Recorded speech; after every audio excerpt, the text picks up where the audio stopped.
21 Bizarre Cars Born from Communism, introducing famous and rare cars from Eastern European manufacturers.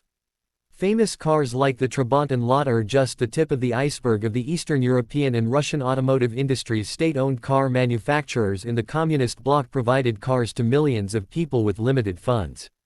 There were various needs, such as small cars for urban areas, off-road vehicles, and spacious vans for business use. Some manufacturers focused on design to target overseas markets, while others showed a strong interest in racing, sometimes beating more experienced rivals.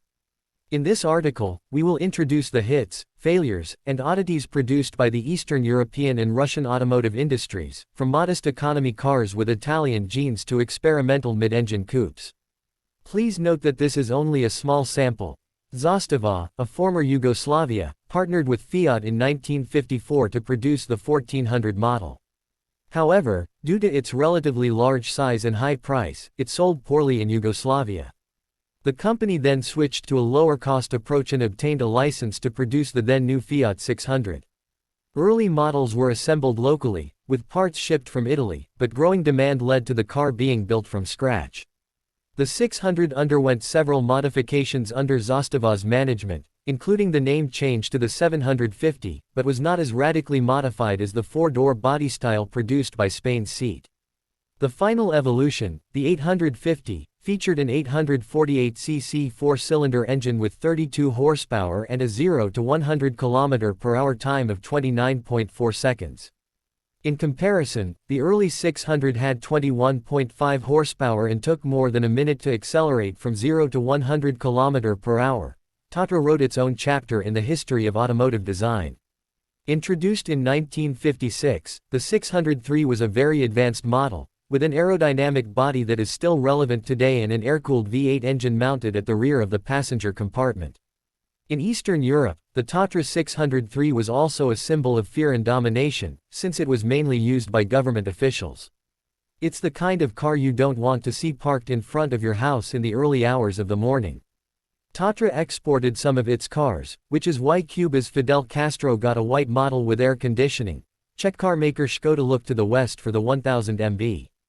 At the time, popular cars in Western Europe, such as the Volkswagen Beetle, Renault 8, and Fiat 600 were rear-engine. The company tried front-engine, front-wheel drive, FF, and front-engine, rear-wheel drive, FR, prototypes, but ultimately opted for a rear-engine, rear-wheel drive, RR, layout. FF was considered too daring, and FR was rejected as too similar to the old Octavia. Production of the 1000 megabytes ended in 1969, but Skoda continued to make rear-engine cars until 1990. In 1964, the Trabant of the former East Germany introduced the 601 as a successor to the 600. It was considered a basic vehicle that even factory workers could afford, and there was nothing particularly revolutionary about it. The two-stroke, two-cylinder engine was the same as its predecessor, and the body was made of duroplast.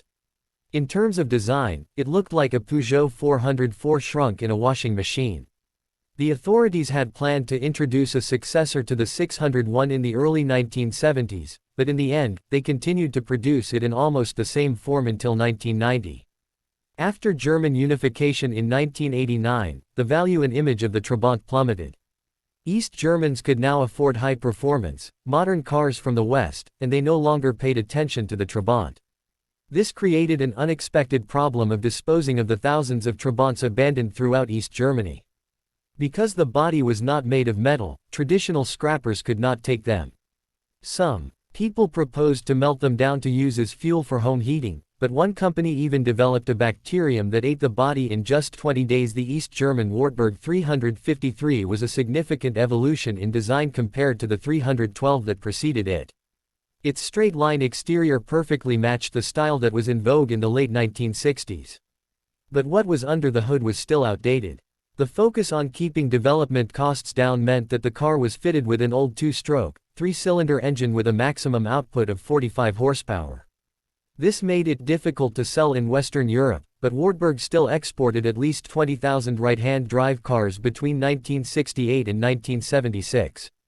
The 353 was also popular as a taxi in the Benelux countries Belgium, the Netherlands, and Luxembourg, and was sold in small numbers in West Germany. The range was expanded to include a station wagon and a pickup truck. The 353 underwent several exterior changes during its long production run, but the two-stroke engine remained the same until the fall of the Berlin Wall. Wartburg stopped producing two-stroke models in 1989.